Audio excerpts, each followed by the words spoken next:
Okay,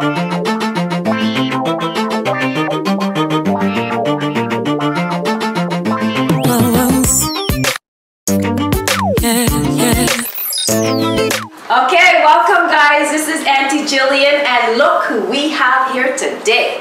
This is Cardinal Offishall, and for those of you that are living in space and you don't know who this is the Canadian ambassador for hip hop.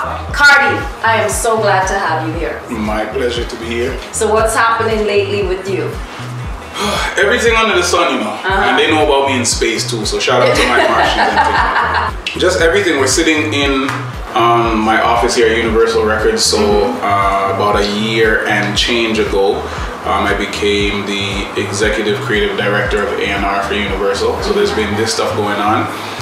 Just finishing up the brand new album, which is called Cardi Gras Volume 1. Nice. So super excited about that. I mean, I have a lot of different people on that album, people I've always wanted to work with. From the Caribbean side, Kesta Ban, Junior Reid, Stephen Marley, and then even some like brand new artists that like people have never heard of before, but you know they're gonna blow up because you're involved in it. Well, it's because it's good music. It's because it's good music at the end of the day. But you know, a 17-year-old kid from here, his name is Raheem. If you could imagine like Miguel and like a young Michael Jackson and smashing them together, that's what he sounded like. He's a little youth though. He's like I'm small, looking forward to that.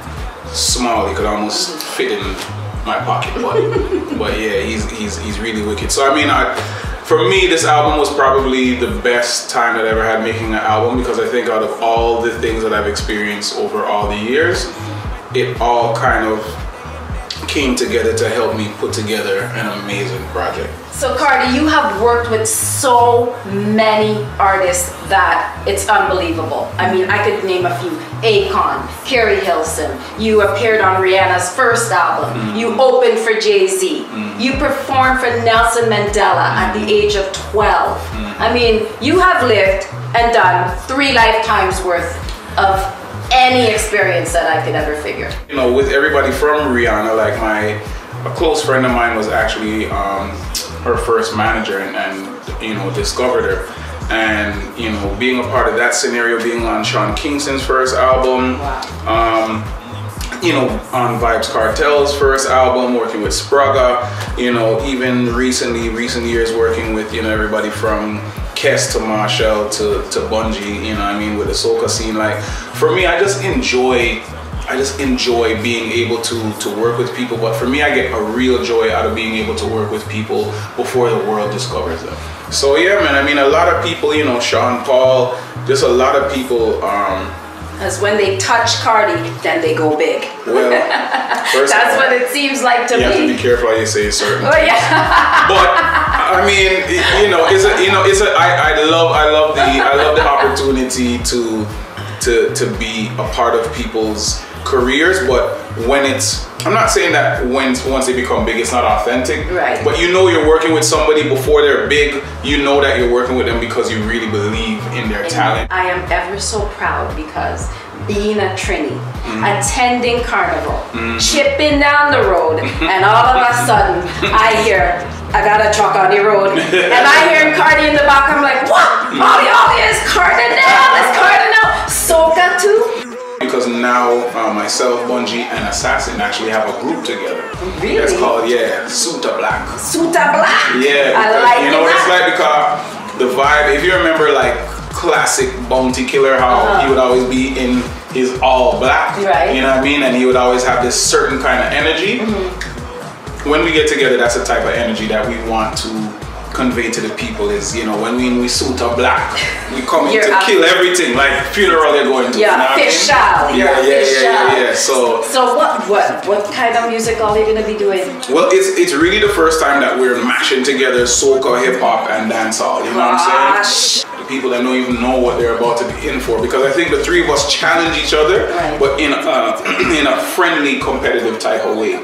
But it's like the music just always comes out sounding ridiculous. Well, I so it's fun. It's fun. Yeah. It's a new energy. I can't wait. So shout out to Bungie and Faye-Ann, all they're representing. Yeah. So what are you listening to? Who are you listening to on your headsets or at home?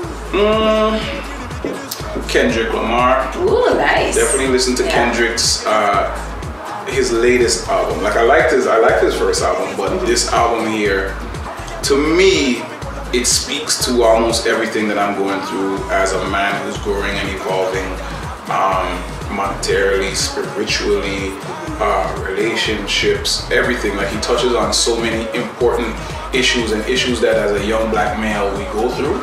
I really, for me, it's one of the most important albums, probably since like Public Enemy, It Takes a Nation of Millions. For me, it's that important. And I say Assassin not just because he's in Suit of Black, but because like Assassin, his voice is so crazy. He's on the Kendrick album, he's on Blacker the Berry, and it's like Assassin has such a potent voice.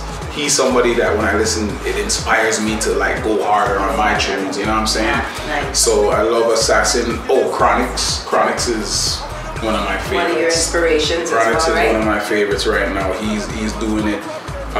He's so positive, you know what I mean? But he has such a refreshing reggae sound right now. You know what I mean? It's like for purists, people who really love reggae, not just necessarily just like dancehall, but people who love reggae. Like the going back times to of reggae, right? Yeah, but without it sounding old school, right? You know what I mean? It sounds organic, like organically it just came out sounding like that. So I really love Chronix. So you know, just a variety of things, but I mean, like in terms of things that get constant play, those are just a few. A few of your things. Yeah. So now, okay, we're gonna leave the music side for a minute because this man has a background of a lot of charity work with children.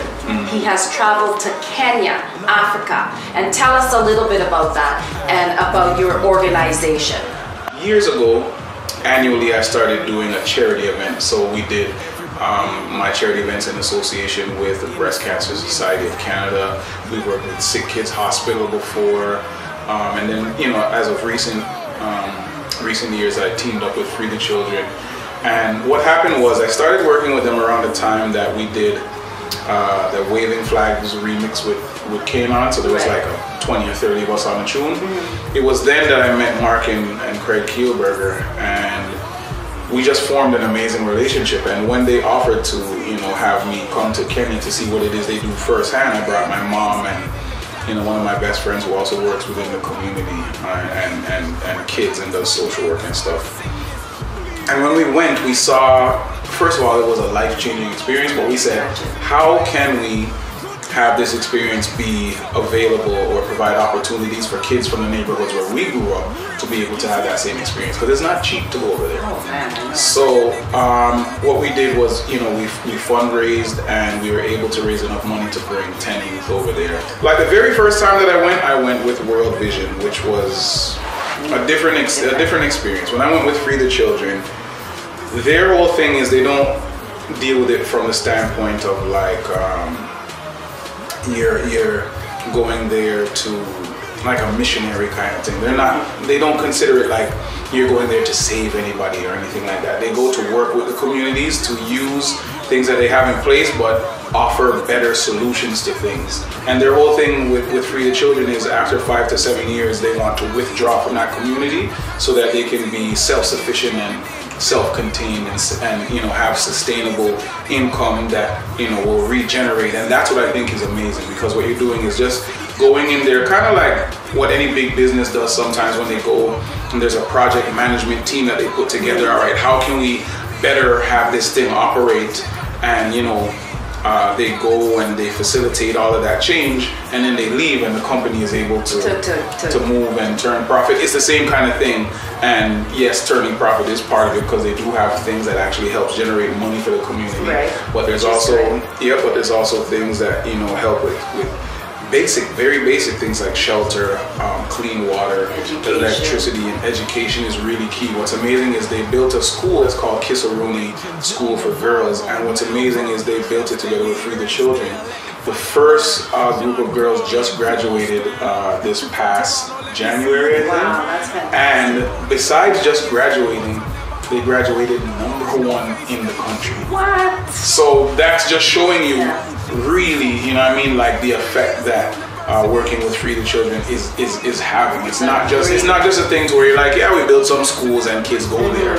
They're actually churning out some of the best results that you could ever hope for. Sorry, see, but this is real thing. Hold on, this is real thing. Don't stop. This is real business. Real business. Hello. Real life. There's a real thing going on. All right, so Cardi, I know that you like to, you know, you're full of jokes and everything, and we have a mutual friend. Her name is Gemini. Oh, Gemini. Dancehall queen. The dancehall queen, and you love to always poke fun at Gemini. Well, listen. I don't know what you're talking about. I believe her because I've heard you actually on the radio calling her Zebra Batty. And have you ever gone to Kenya and see what a Zebra Batty looks like? They all look like Gemini. They look like her Batty though. Oh gosh! As if anybody was paying attention to that. But you do pay attention to backside. You talked about mine. You were here 4 minutes. That's right. Yeah, but when you can see it, when you're walking, when I'm looking at your face walking front ways and I can see your backside, like most Def says. Okay. What you want me to do? So listen, when you don't say something right or there's something that Auntie Jillian doesn't like, and I don't know about that Zebra Batty, and Gem, I got your back, girl, I got your back. You're going to the Auntie Jillian Pea Bowl. It's punishment. It's punishment for you. Listen, these are some nasty tasting candy. Choose and chew up, and Gemini, this is how we getting it back. Choose. Pick. Because you're a bad boy sometimes. I won't even look. Don't look. Go ahead. Yes, that one looks like the dog food one. Ew. Punishment, Gemini. So, you know what? You don't want to get to this pea bowl. Tell Gemini your story. First of all, you probably named it the Pea Bowl. That's #1. #2, I will apologize only because Auntie Jillian, I respect her. So I'm apologizing today. So take this and put it on loop because it's never gonna happen again. So only because of me you apologizing? Absolutely. But that's what you do with your auntie. Sometimes you don't believe it, but when your auntie tells you to do something, you do it. Well, Jem, sorry. She's gonna have to take that. You're gonna have to take the Zebra Batty comment. Well, listen, I know that you're a busy man, and I thank you so much for sharing this chat with us and all the information. And I am here to say that Cardinal, you really are official. This is a real thing. This is Auntie Jillian, and we'll see you the next time.